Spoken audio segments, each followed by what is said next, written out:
Assalamualaikum warahmatullahi wabarakatuh. Selamat pagi, kembali lagi di program Inovasi Tanpa Batas. Pradi sedang menyaksikan sebuah program spesial yang dirancang khusus untuk menjadi sumber informasi mengenai apa saja yang sedang diupayakan pemerintah kita saat ini dalam upaya menuju Kalimantan Utara yang terdepan. Saya Susan bersama rekan saya. Saya Dara Aurora. Pradi sekalian, inilah Respons Kaltara. Terima kasih. Dan hari ini kita ada di mana ya Mbak Dara ya? Di X Laka-Laka Resto, Iya. Jalan Jeruk ya. Lalu kami berdua juga tetap mengingatkan Pradi semua, ingat pesan Mama. Tetap memperhatikan protokol kesehatan seperti biasa, cuci tangan menggunakan sabun, tetap menggunakan masker dan menjaga jarak ya. Ya. Dan kemudian untuk Pradi yang mau bergabung secara daring bisa langsung ke Instagram kami di @kaltaraprof atau langsung ke channel YouTube Humas Kaltara. Dan bagi yang ingin bertanya silahkan langsung ketik di kolom komentar. Pradi sekalian, sebagai wilayah kepulauan, Kalimantan Utara memiliki garis pantai yang sangat panjang. Kalimantan Utara juga memiliki potensi unggulan dipandang dari sudut geopolitik, geostrategis, dan geoekonomi. Kalimantan Utara juga dikaruniai kekayaan sumber daya alam kelautan yang berlimpah, baik sumber daya alam hayati maupun sumber daya non-hayati dan jasa kelautan yang belum tergarap secara optimal. Ya, momentum Hari Nusantara bisa jadi momen kebangkitan bagaimana kita mengelola potensi kelautan di Kaltara. Apalagi di masa pandemi COVID-19 yang belum diketahui kapan akan berakhir. Selain potensi perikanan dan hasil laut lainnya, kekayaan bahari juga menjadi potensi wisata maupun budaya yang bisa dikembangkan. Hal itu sesuai dengan tema Hari Nusantara 2020, yakni penguatan budaya bahari demi peningkatan ekonomi era digital, yang diperingati untuk melahirkan kembali kekuatan dan kekompakan bangsa guna membangun perekonomian nasional di tengah pandemi dengan mengoptimalkan teknologi informasi.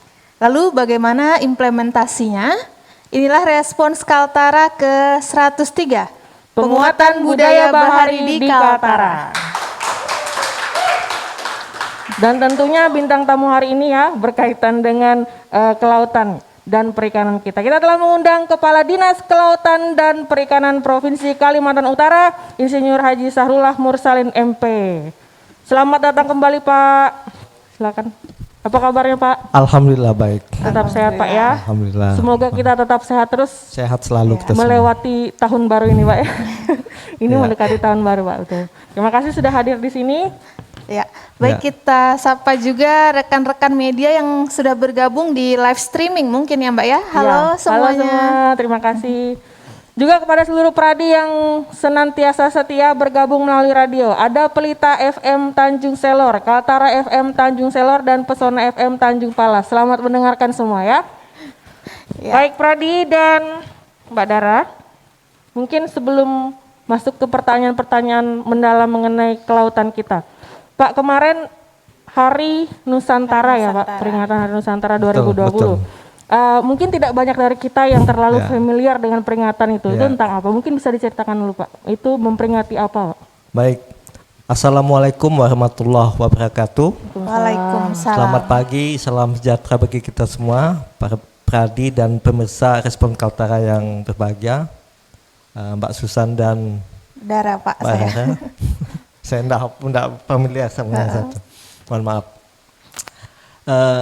Mungkin kita bisa memulai pertemuan kita pada pagi hari ini dengan sebuah lagu Kus Plus. Ya, jadi Kus Plus itu Ini kalau nyanyi senang saya Pak. saya enggak menyanyi, enggak menyanyi. saya membacakan narasinya aja. Baik, baik. Jadi di situ beliau pencipta lagu Kus Plus ini, pencipta lagu Nusantara ya judulnya itu, beliau menyatakan bukan lautan hanya kolam susu. Kail dan jala cukup menghidupimu. Tiada topan, tiada badai kau temui. Ikan dan udang menghampiri dirimu. Jadi ini menunjukkan bahwa potensi kelautan perikanan kita di masa lalu itu sungguh besar sekali.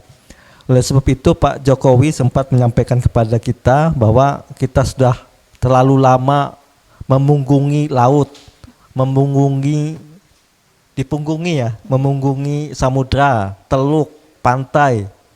Oleh sebab itu kita perlu kembali sesuai dengan semboyan kita Jalas Jalas Pepa Jaya Mahe di Laut Kita Jaya. Nah, berkaitan dengan itu setiap tanggal 13 Desember sejak 2001 diselenggarakan peringatan Hari Nusantara. Hari Nusantara ini berkaitan dengan deklarasi Juanda yang disampaikan pada tahun 1957 untuk menyatakan bahwa laut-laut di antara pulau-pulau itu adalah milik Indonesia, ya. Kalau dulu enggak, jadi kita tuh dibatasi oleh laut. Tetapi sekarang berdasarkan deklarasi Juanda itu artinya laut itu bukan lagi pembatas tapi perekat antar bangsa, antar pulau di Indonesia sebagai negara kesatuan Republik Indonesia. Itulah awal dinyatakannya bahwa negara Indonesia adalah negara kelautan, negara kepulauan.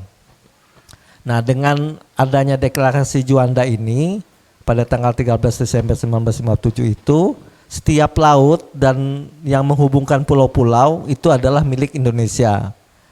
Sehingga bertambahlah luasan laut Indonesia saat itu pada tahun 1957.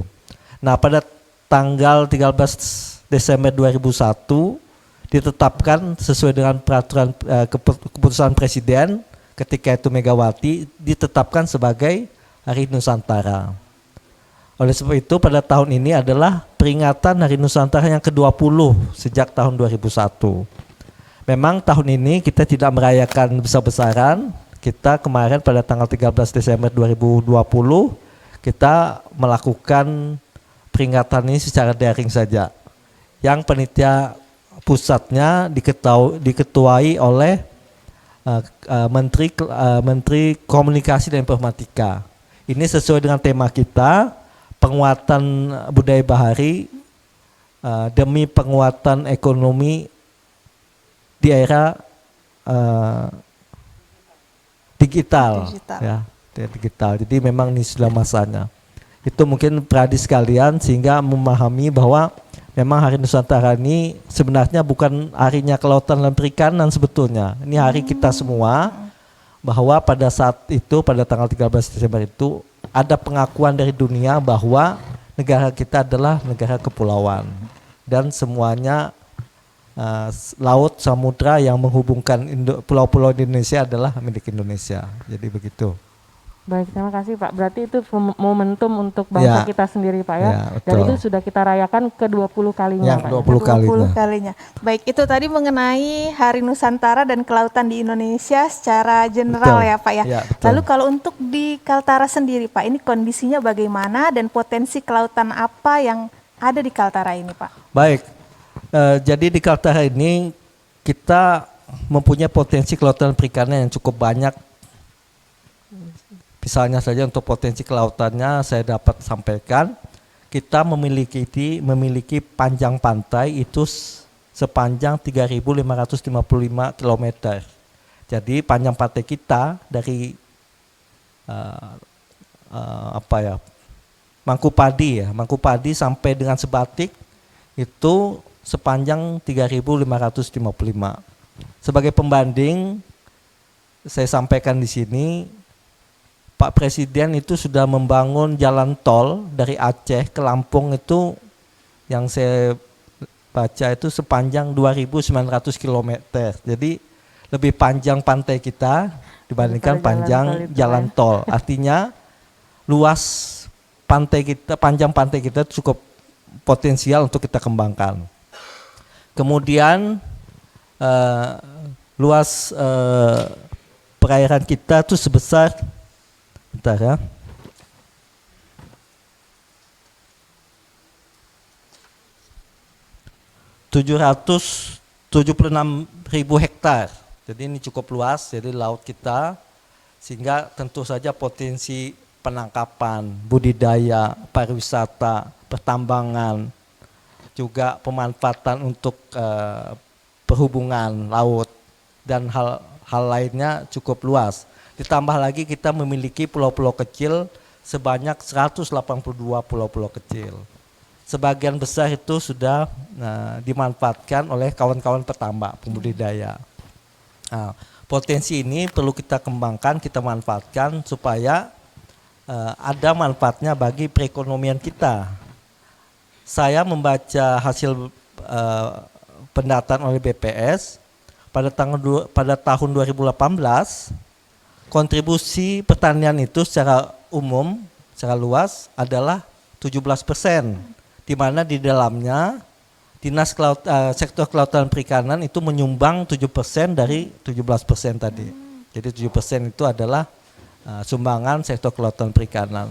Kalau saya melihat potensi kemudian sumber daya yang kita miliki, 7% itu masih bisa kita tingkatkan lagi supaya kontribusi kelautan perikanan ini bisa mendukung pertumbuhan ekonomi kita. Kita tahu bahwa selama pandemi ini, pandemi COVID-19, hampir semua sektor perekonomian kita lumpuh. Nah, satu-satunya yang bisa, bukan satu-satunya, salah satunya sektor kelautan ini bisa menyumbang. Jadi memang saat ini catatan Bank Indonesia itu kita ada memang tidak terlalu tinggi 2%, tapi ini sudah cukup baik dibandingkan sektor lainnya yang masih negatif. Mungkin itu yang. Baik. Terima kasih Pak. Tadi sudah dijelaskan potensinya sangat banyak. Ya, betul. Dan sudah sekitar 7% potensi kelautan yang disumbangkan ya Pak ya. Nah kemudian kalau kita tanya tentang sebenarnya produk yang menjadi ciri khas kelautan kita nih Pak, ada enggak? Atau kurang lebih sama dengan daerah-daerah lain? Ya, jadi memang ke depan kita memang harus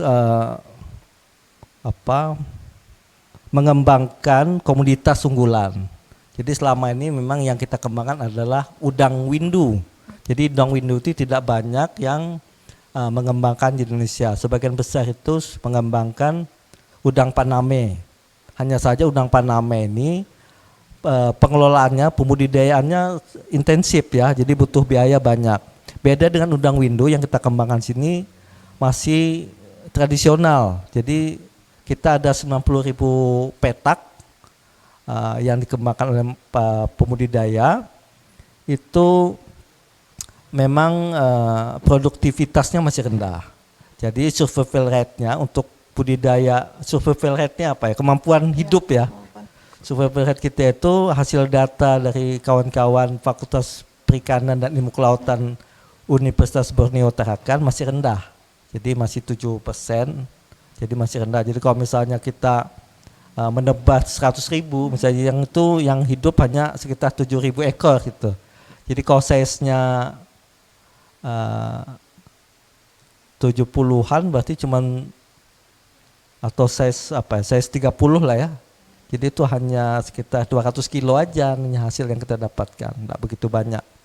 Oleh sebab itu kita mencoba mendorong kegiatan ini supaya nanti bisa menghasilkan produksi yang lebih baik lagi. Jadi upaya kita untuk meningkatkan ini, yang pertama saya memang dari hulu dulu ya. Jadi salah satu kendala yang dihadapi oleh pembudidaya ini adalah ketersediaannya benur atau bibit udang. Jadi ke depan kita akan membangun balai benih udang. Tahun ini sudah bangun susun FS-nya, feasibility study-nya. Kemudian tahun berjalan kita kembangkan untuk pengadaan lahannya. Mudah-mudahan dalam waktu tidak terlalu lama pembangunan balai benih udang ini, BBU itu balai benih udang. Jadi itu yang mengembangkan benih udang ya. Jadi nanti ke depan kalau sudah tersedia, yang pertama kita bisa menyediakan stok benih udang. Yang kedua kita bisa menjaga kualitas bibit udang yang tadi itu dirasakan survival rate-nya atau kemampuan hidupnya rendah. Kemudian yang ketiga kita bisa menjaga stabilitas harga yang kita tahu fluktuasi harga udang kan selalu naik turun. Mungkin dengan adanya bibit benih udang yang berkualitas dan tersedia, jadi bisa menekan biaya produksi kawan-kawan pembudidaya tambak ini. Itu salah satunya. Masih ada lagi komoditas lain misalnya kepiting dan rumput laut yang semakin hari semakin berkembang, pertumbuhannya sudah bisa mendukung kegiatan kelautan dan perikanan secara umum. Baik, artinya kita bisa klaim bahwa ciri khas Kaltara nanti ke depannya adalah udang windu Ya, gitu Pak kita ya. usahakan Karena di gitu. Indonesia tidak ada seperti Ya, itu. Jadi betul. hanya kita yang menghasilkan. Ya. Iya. Dan ini dukungan pemerintah tentunya fokus untuk pengembangan ini Pak ya. Ya, Sampai betul. sejauh ini. Nah, dan tadi sudah disebutkan ya Pak, ada udang windu, terus kepiting, Ya. Kepiting betul. ini rumput Rumput laut ya Pak ya, Rumput laut, Kepitingnya ini ada jenis tertentu nggak Pak?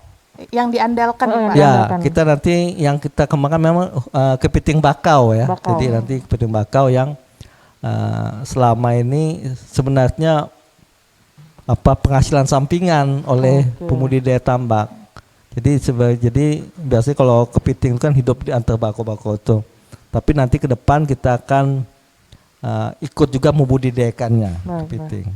Nanti ya. Iya, baik Pak. Untuk selanjutnya kan nelayan di Kaltara ini Pak banyak yang masih menggunakan alat sederhana dan dengan cara-cara yang tradisional seperti yang Bapak bilang tadi ya Pak Betul. ya. Lalu bagaimana pemerintah daerah sendiri untuk menyikapi atau membantu nelayan-nelayan dalam hal ini Pak? Baik, berkaitan dengan kegiatan perikanan tangkap namanya kalau ini. Tadi itu perikanan budidaya yang saya jelaskan yang pertama, ini berkaitan perikanan tangkap. Kita paham bahwa kemampuan armada nelayan kita masih rendah. Jadi kawan-kawan nelayan itu masih menangkap maksimal 4 mil. Jadi 4 mil ini sudah terlalu padat atau crowded ya. Jadi mungkin kemampuan tangkapnya juga terlalu banyak. Pada kesempatan ini perlu saya sampaikan berdasarkan Undang-Undang 23 tahun 2014, Cungto nomor 9 tahun 2015 tentang pemerintahan daerah, ada pembagian tugas sebetulnya antara pemerintah daerah kabupaten kota dengan provinsi. Nah, untuk pembinaan kabupaten kota itu khusus untuk nelayan kecil. Nelayan kecil yang dimaksud sini adalah nelayan yang memiliki armada 10 GT ke bawah. Sedangkan provinsi itu membina nelayan yang memiliki armada 10 GT sampai 30 GT. Iya. Nah, yang banyak di lapangan itu adalah kawan-kawan nelayan yang di bawah 10 GT. Sehingga kita dari provinsi agak susah, agak sulit untuk berkreasi maksimal untuk meningkatkan kemampuan armada mereka ini karena kita terbatas dengan itu. Oleh sebab itu saya sejak menjadi Kepala Dinas Kelautan Perikanan periode Maret 2020 yang lalu, saya melakukan komunikasi dengan kawan-kawan mencari solusinya bagaimana supaya kawan-kawan nelayan yang relatif masih melakukan kegiatan penangkapan secara tradisional dengan armada yang kecil itu bisa kita tingkatkan produktivitasnya. Mungkin salah satunya dengan memanfaatkan IT tadi, informasi teknologi, dengan mendesain sebuah aplikasi yang ada fishing-ground-nya atau tempat penangkapannya. Jadi kawan-kawan ini bukan mencari ikan itu kan kita tidak tahu tempatnya di mana, tapi ini menangkap ikan sudah. Oke. Ya, kalau selama ini kan kita atau istilah kita di sini labuannya lah gitu ya. Labuannya di mana. Jadi kalau ada itu kita tahu ruaya ikannya di mana dengan teknologi yang sederhana mungkin kita sudah zamannya Kepala Dinas yang lama sudah ada dikembangkan. Bahkan di websitenya Kementerian Kelautan Perikanan tuh ada peta ruaya ikan gitu ya. Jadi ikan tuh di mana anunya. Yang ramainya di mana gitu ya Pak? Jadi perlu perhati sekalian ketahui Provinsi Kalimantan Utara ini selain luasan laut tadi, kita juga punya namanya WPP. WPP itu wilayah pengelolaan perikanan. Jadi kalau yang di atas, jadi dari Berau sampai ke Bitung, Sulawesi Utara itu namanya WPP 716. Sedangkan Kalimantan Timur yang ke bawah sampai Laut Jawa, Sulawesi itu WPP 713. Jadi sebetulnya wilayah penangkapan kita tidak sekitar pulau-pulau kita ini aja sampai ke sana. Oh, itu aturannya Ya, Pak ya. boleh penangkapan. Memang tentu saja membutuhkan armada yang lebih besar di atas 30 GT lah. Nah, saya dengan kawan-kawan khususnya bidang perikanan tangkap mendorong supaya kita penguatan armada supaya kawan-kawan mau di atas 30 GT. Nah, untuk ke depan kita ada rencana juga selain pengadaannya kita juga akan mengadakan pelatihannya karena tentu nelayan kecil ini kan tidak biasa dia punya kapal yang besar Kapal ya. besar. Dia biasa individual. Jadi paling sendiri atau berdua gitu nangkapnya. Maksimal bertiga lah. Nanti kalau ke depan kan sampai 20-30 orang dia menangkapnya. Dan tangkapannya yang agak keluar sana. Nah, jadi momentum Hari Nusantara ini membangkitkan kembali budaya bahari kita supaya benar-benar merasa kita nih cinta laut gitu ya, atau betul-betul pelaut lah. Real pelaut sailorman lah kalau gitu. Jadi kita mengupayakan usaha penangkapan ikan yang lebih luas, tidak hanya di sekitar pulau-pulau kita aja, kalau bisa ke tempat yang lebih luas, yang dimana potensinya sangat besar. Jadi saya lihat tuh beberapa tuh masih bisa diupayakan penambahan armadanya. Mungkin itu yang berkaitan. Baik Pak, tadi terkait pernyataan Bapak, kemudian ada upaya dari Pemprov untuk mendorong teman-teman nelayan meningkatkan armadanya Pak ya. Nah itu kemudian langkahnya nanti dari Pemprov apakah itu ada dibantu, betul. pendanaan dan seterusnya atau bagaimana Pak? Ya, insya Allah untuk tahun 2020 kita ada pengadaan kapal perikanan tangkap, tidak terlalu besar sebetulnya, 5 GT. 5 GT ini sudah lumayan, ada 8, nanti saya akan berikan kepada nelayan yang memang potensial untuk kita kembangkan. Karena saya beberapa kali survei, tidak banyak nelayan yang mau, dia agak susah katanya gitu kalau karena berkelompok. begitu, Ya, Pak, karena ya? yang kedua kan penangkapannya agak besar. Memang kalau kita menangkap ke tempat yang lebih jauh, biaya produksinya tentu lebih tinggi lagi gitu ya. Itu nanti kedepannya dalam rangka pemenuhan kebutuhan stok di sini Pak ya? Ya, betul. Jadi selain kebutuhan konsumsi lokal, sektor kelautan perikanan ini kan menyumbang juga untuk ekspor. Jadi sampai sekarang itu kegiatan ekspornya masih bagus saja. Baik. Masih, walaupun ada terjadi penurunan akibat pandemi, tetapi masih selalu terjadi pengiriman. Berarti rencananya di tahun depan Pak ya? Ya, Dan betul, kemudian 2020. nanti ada teknis pemilihan mungkin Ya, nanti kita ada identifikasi calon penerima. Baik. Supaya nanti pemberiannya tidak salah alamat gitu ya. Jadi memang ada komitmen, ada keinginan, ada kemampuan nelayan itu untuk mengoperasikan kapal 5 GT ini. Baik Pak, terima Itu kasih. salah satunya ya. Ya, itu salah satu upaya. Ya, Pradi, kita akan segera melanjutkan perbincangan kita, tapi kita akan jeda sesaat. Jangan kemana-mana, tetap di Respons Kaltara.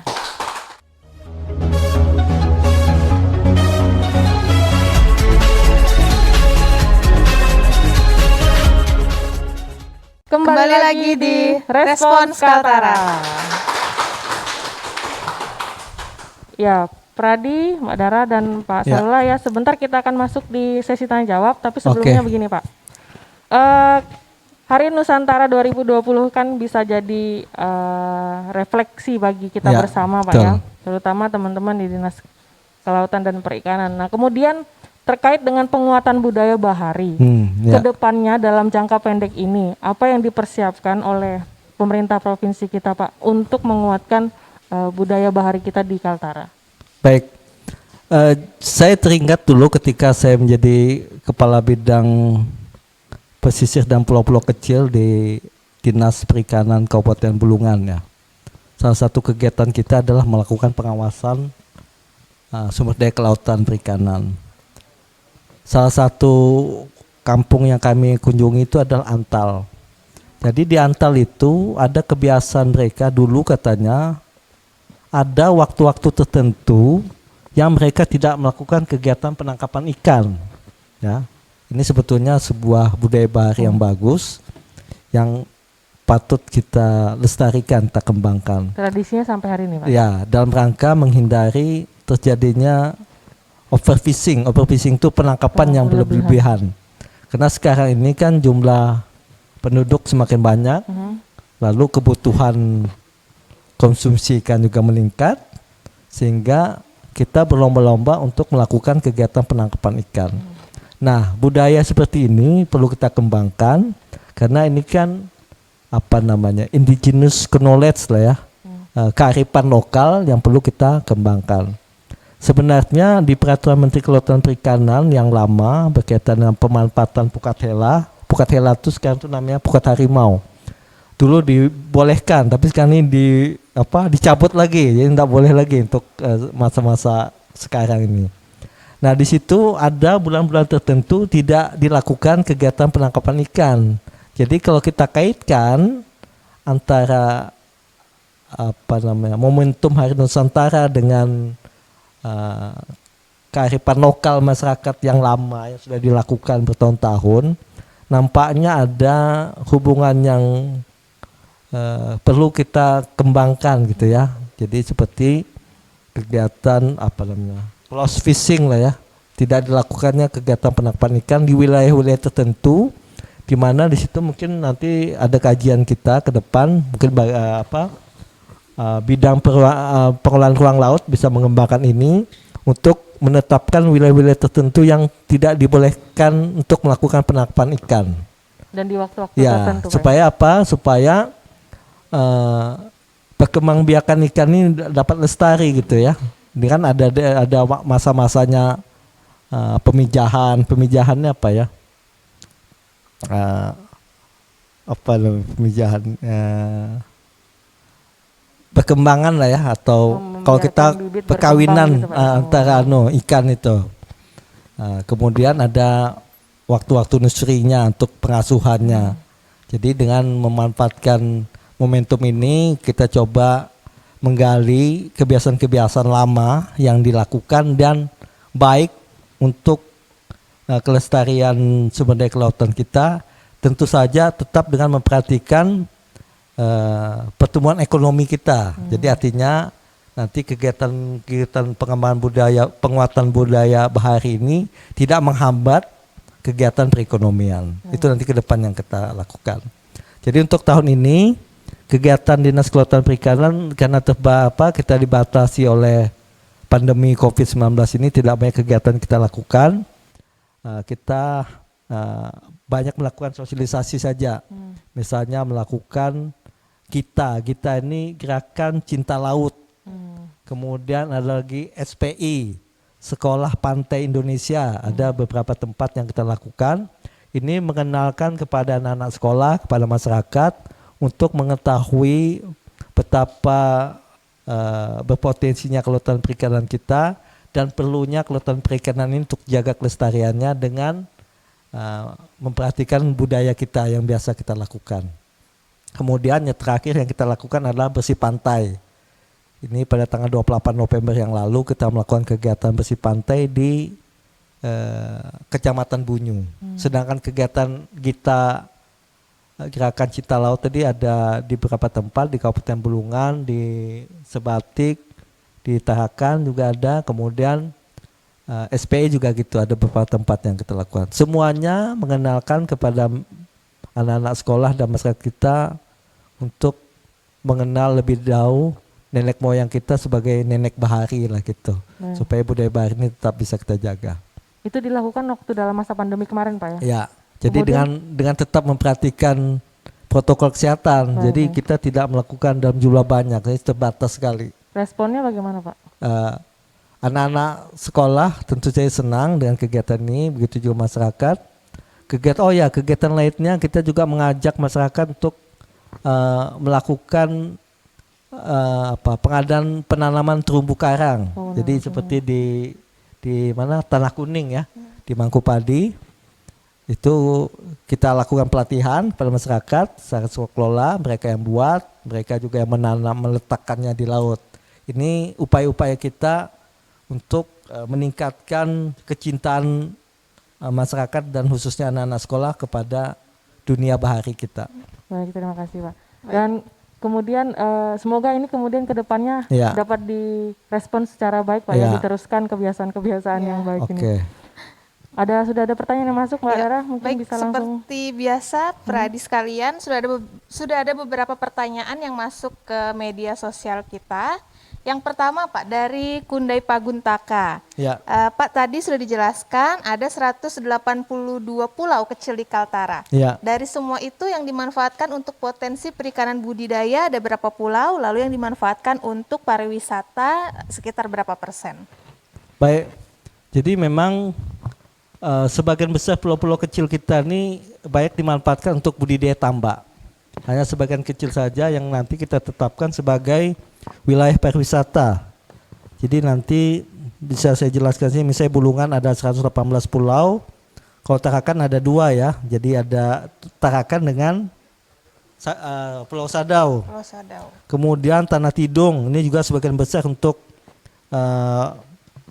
pertambakan dan pemukiman. Ada satu yang akan kita kembangkan nanti bebatu ya. Jadi nanti ada Bebatu itu di mana? kita bebatu di Tanah Tidung. Tanah Tidung. Itu akan kita jadikan sebagai daerah konservasi. Konservasi perairan umum nanti di situ. Jadi nanti supaya kita berkolaborasi dengan kawan-kawan dari pariwisata untuk mengembangkan ini. Jadi nanti ada di situ. Kemudian yang dinunukan adalah 18 pulau, dan ini ada kita juga tetapkan salah satunya daerah konservasinya itu Tanjung Cantik. Ada 2 pulau ya, satu pulau apa? Pulau Celak. Ya ada 2 yang kita kembangkan untuk daerah konservasi juga. Konservasi. Nanti penetapannya masih kita ajukan usulan Perda. Pulau Sinelak dan Tanjung Cantik tadi nanti Cantik Binusan. Kemudian Bebatu Tanah Tidung, dan untuk di Bulungan ada wilayah Karamelingkit. Jadi memang tidak banyak daerah yang kita manfaatkan untuk yang lain. Sebagian besar itu dimanfaatkan untuk kegiatan kelautan dan perikanan dan pemukiman. Itu nanti yang anunya. Jadi tidak hanya yang saya sebutkan tadi yang dapat kita kembangkan untuk daerah wisata ke depan. Baik Pak, terima kasih. Ini masih ada pertanyaan berikutnya. Katanya menolak lupa nih Pak. Tadi juga sudah sempat disebutkan oleh Bapak, Pemkot Tarakan pernah berencana mengelola Pulau Sadau sebagai sentra pariwisata kelautan. Lantas bagaimana tindak lanjutnya saat ini Pak, utamanya oleh Pemprov Kaltara, dalam hal ini DKP? Silakan. Baik, untuk kegiatan pengembangan sebuah wilayah kita lihat lokasinya ya. Jadi kita kan ada pembagian tugas juga sesuai dengan Undang-Undang 23 2014 pembagian tugas.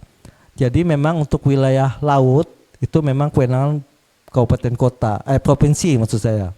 Sedangkan untuk daratan itu untuk kabupaten kota, khususnya Kota Tarakan. Untuk Sadau pengembangannya, jika ada pengembangannya di daratannya, itu kewenangan kota untuk mengembangkannya. Jadi mungkin nanti silakan berhubungan kalau memang ada pengembangan lebih lanjut tentang wisata, mungkin nanti bisa berhubungan dengan Dinas Pariwisata Provinsi. Siapa tahu ada yang bisa dikolaborasikan atau dikerjasamakan atau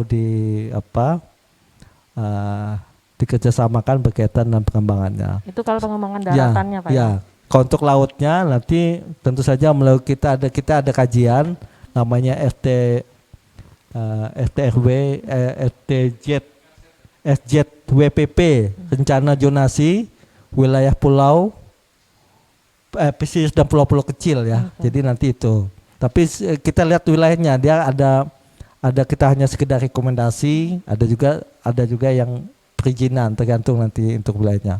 Tapi pada prinsipnya kami Dinas Kelautan Perikanan akan mendukung setiap kegiatan kabupaten kota di dalam meningkatkan pemanfaatan sumber daya kelautan perikanan. Artinya kita lihat dulu bagian mana yang mau dikembangkan. Bagaimana gitu, konsepnya Pak, ya? nanti ya. Baik. Masih ada lagi Mbak Dara? Ya, baik, ini masih dari orang yang sama Pak, dari Kundai Paguntaka. Oke. Mengenai rencana pembangunan BBU itu kira-kira di mana Pak, dan alokasi anggarannya berapa? Sudah ditanyakan nih Pak. Baik, jadi nanti tahun ini memang tahun 2020 maksudnya 2021 maksud saya akan kita bangun BBU. Tapi mungkin untuk tahap awal kita pembebasan lahan karena keterbatasan anggaran kita. Saya maunya kalau bisa tahun ini selain pembebasan lahan, pembangunan, bisa operasional sudah secepat-cepatnya, karena memang BBU ini menjadi kebutuhan masyarakat kita lah, pembudidaya di dalam ketersediaan benur atau bibit udang, khususnya udang windu. Nanti untuk anggarannya kita sedang lakukan kajian. Tahun ini kita lakukan penyusunan mudah-mudahan masuk, tapi yang tahun ini kita masih menyusun master plan-nya. Mudah-mudahan kalau ada anggarannya bisa kita susun juga penyusunan DED-nya, detail engineer, desain engineers-nya. Jadi nanti kita tahu anggarannya berapa. Untuk lokasinya kita rencana di Tarakan. Tempatnya nanti kita kaji dulu feasibility study-nya di mana tempatnya. Tunggu hasil Ya kajian sekitar keluar, dekat-dekat pantai lah gitu ya. Iya. Untuk kalau gambarannya. Ya. Ya, baik itu dia tadi mengenai BBU. Ya, ada lagi Mbak Susan? Mengenai SDM katanya nih Pak. Soal SDM nelayan sendiri untuk kualitas dan kuantitasnya bagaimana untuk di Kaltara? Sepertinya sudah kesulitan mencetak nelayan muda yang andal dan mampu menggunakan teknologi perikanan terkini. Tapi memang itu sepertinya menjadi Ya. isu terkini Pak. Jadi karena memang nelayan-nelayan kita terbatas. memang nelayan ini kan tidak banyak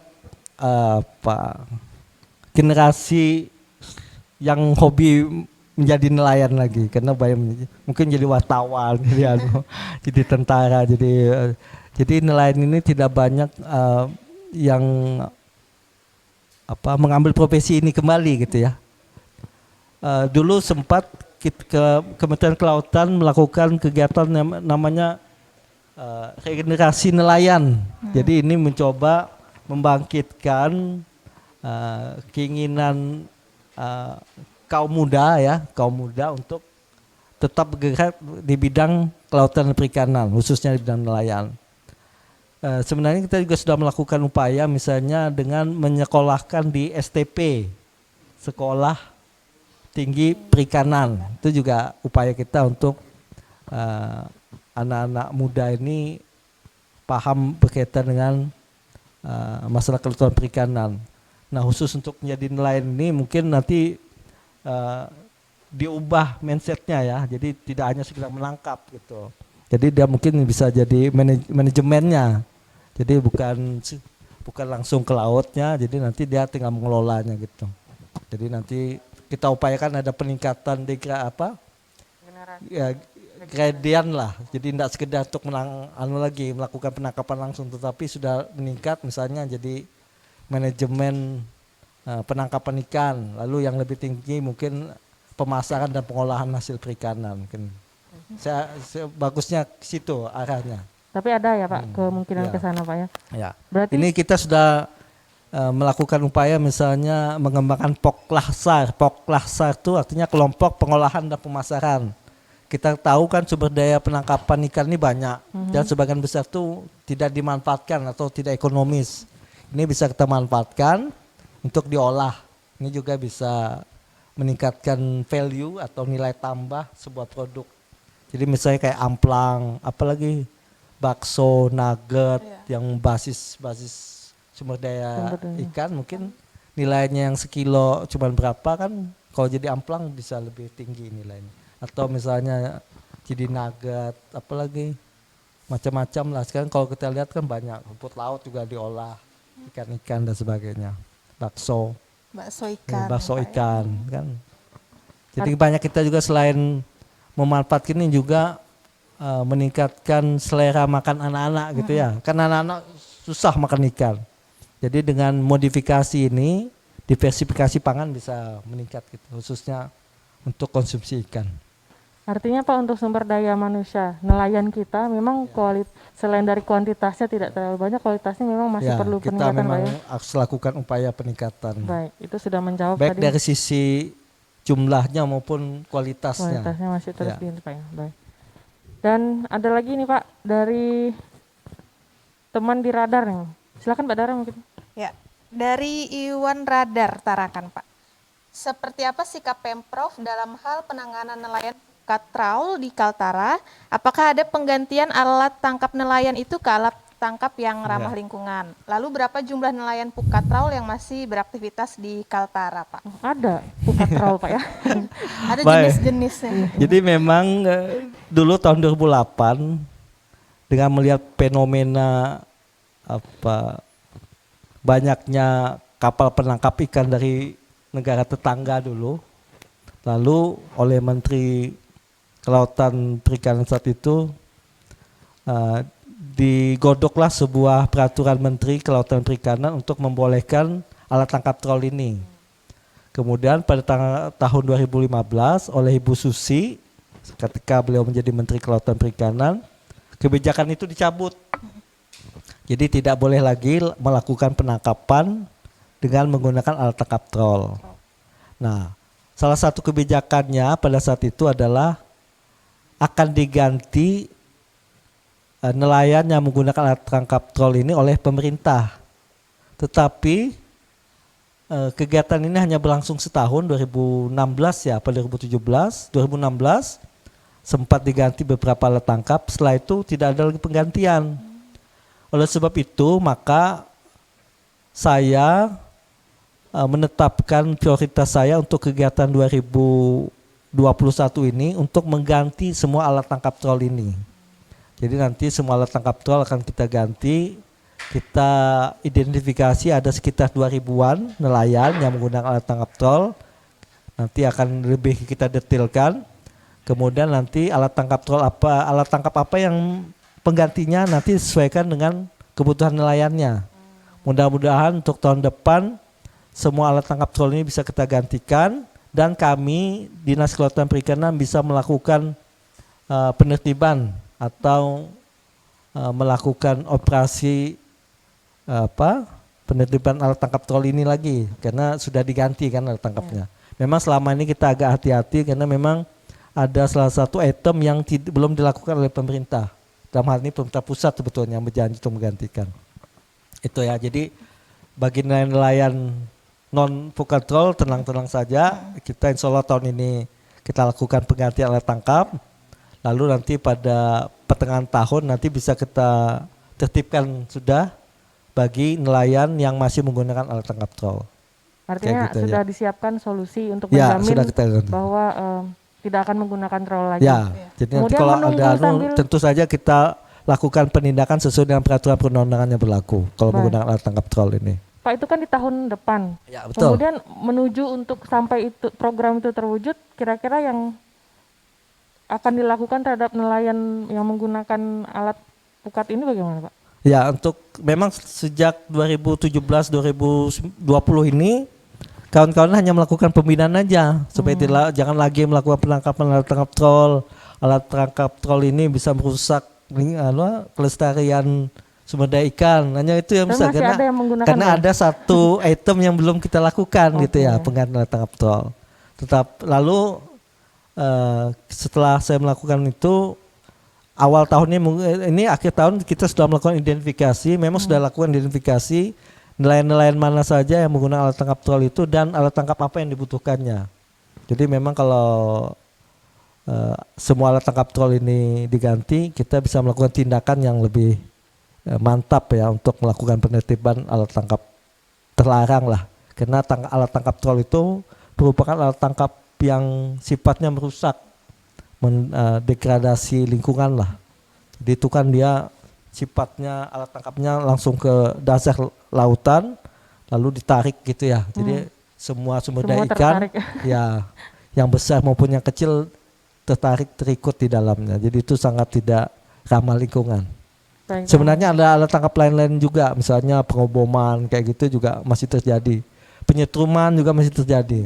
Kemarin kami lakukan penertiban itu operasi di perairan umum Sungai Sesayap dan Malinau tuh ada juga tertangkap juga sudah. Jadi yang kayak gitu yang mesti kita Artinya ya, edukasi ya. yang Jadi intens kita masih lakukan. harus Oke. terus dilakukan, Pak ya. Betul Baik. betul. Terima kasih, Pak. Nah, ini juga masih ada dari Mas Nurul Fatih Koran Kaltara. Pak, biasanya pada akhir tahun hingga awal tahun diperbolehkan ekspor kepiting betina. Nah, kesiapan Kaltara seperti apa di tengah pandemi ini? Berapa ekspor per tahun dan proyeksi ekspor tahun ini? Nah, jadi ada kekhawatiran untuk ekspor kepiting betina nih, Pak. Kesiapan Kaltara bagaimana di tengah pandemi? Jadi memang untuk ekspor ini sudah ada peraturan menterinya ya. Dia tuh hanya dibolehkan ketika terjadi ini kepentingan tahun baru Cina sebetulnya. Baik. Jadi dia tidak lama. Desember sampai bulan Februari kali ya. Nah, ini sudah bulannya, Pak ya. Februari tidak lama, Desember sampai hanya 3 bulan saja. Jadi dibolehkan ekspor betina. Setelah itu tidak boleh lagi. Jadi setiap tahun tidak boleh. Kalau ekspornya Ada berapa ya? Mudah-mudahan ada data di sini.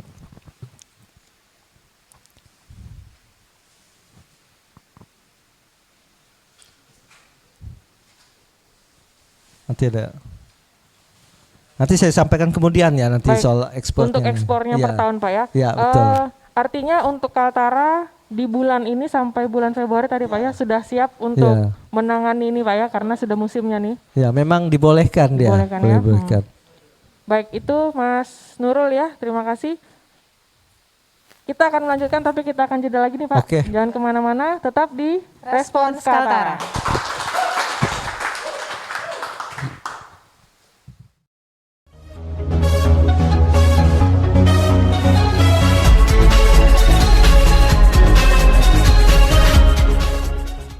Kembali lagi di Respons Kaltara. Baik para sekalian, beberapa pertanyaan tadi sudah dijawab oleh Pak Syahrullah.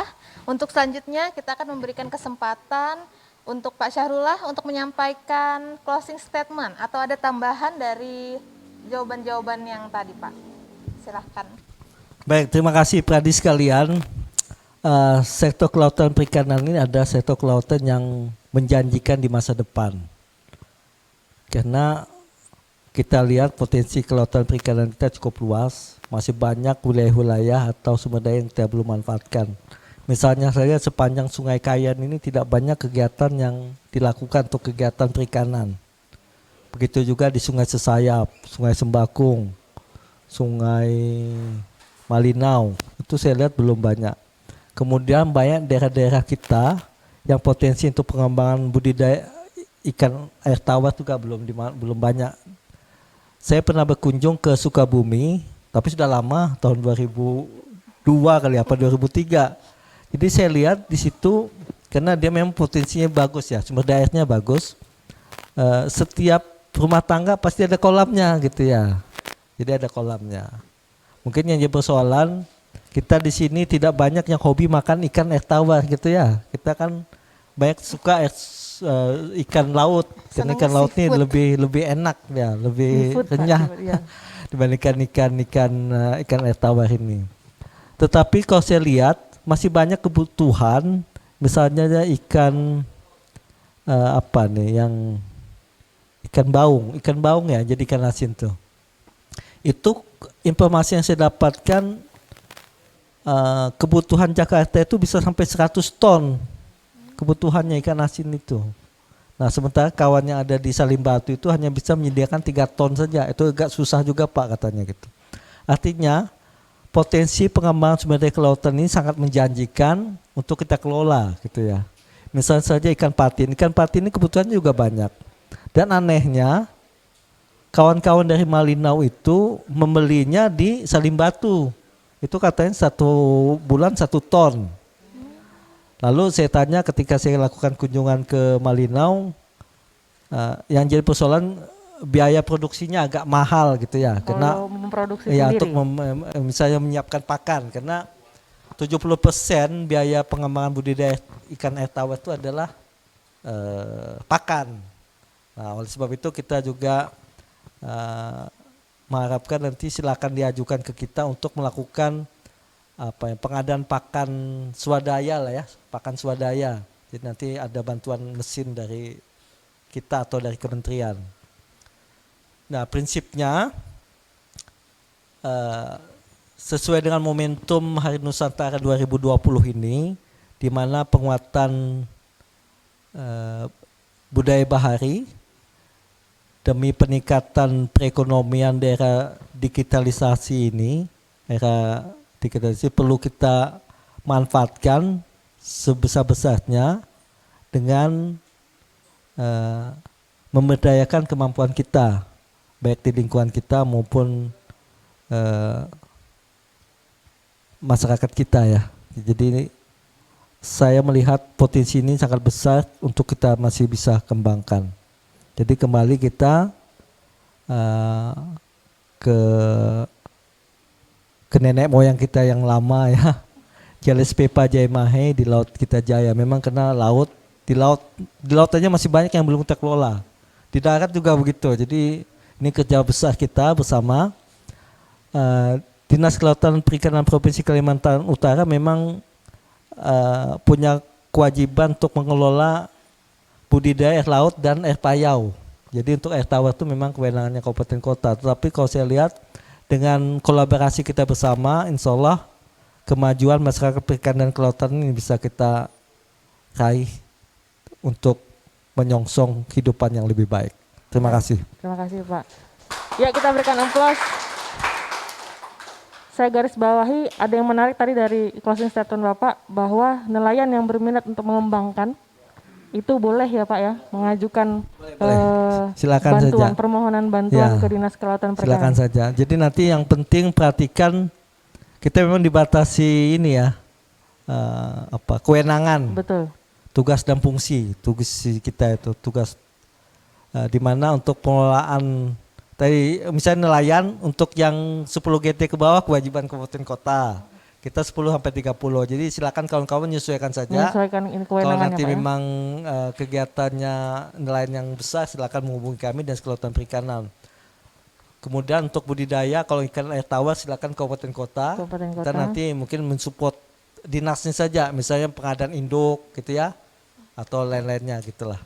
Dan mengusulkan misalnya penyediaan alat mesin pembuat pakan, mungkin kita silakan diusulkan ke kita, nanti kita teruskan ke provinsi.